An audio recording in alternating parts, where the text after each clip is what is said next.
Découvrir la Chine au cœur des salles du Palais impérial jusqu'à ses jardins, c'est au travers d'une sélection de plus de 250 objets que la cité interdite à Monaco permet de pénétrer dans l'intimité des souverains.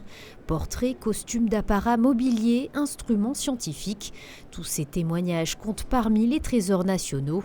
L'exposition retrace l'histoire de la dernière dynastie impériale chinoise. On est à la fin des dynasties. La dernière des dynasties, peut-être la plus brillante, et donc l'exposition se situe entre 1644 et 1911.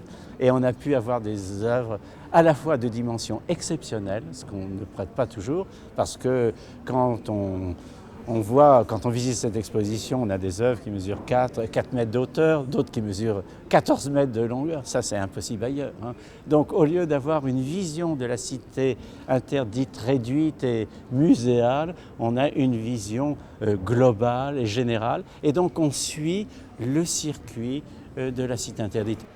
L'exposition ouvre sur l'origine de la puissante armée mandchoue des 8 bannières. C'est elle qui va se rendre maître d'une grande partie de la Chine de 1620 à 1644.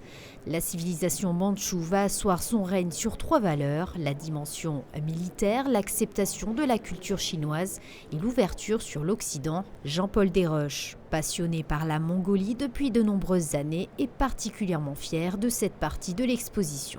Alors évidemment, pourquoi la Chine avec les Mandchous? Parce qu'il y a les Mongols derrière, tout le monde a deviné.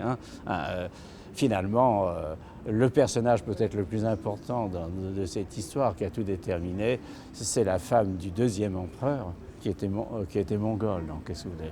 J'ai faibli, et je fais plein de compliments. Oui, bon, chacun ses travers.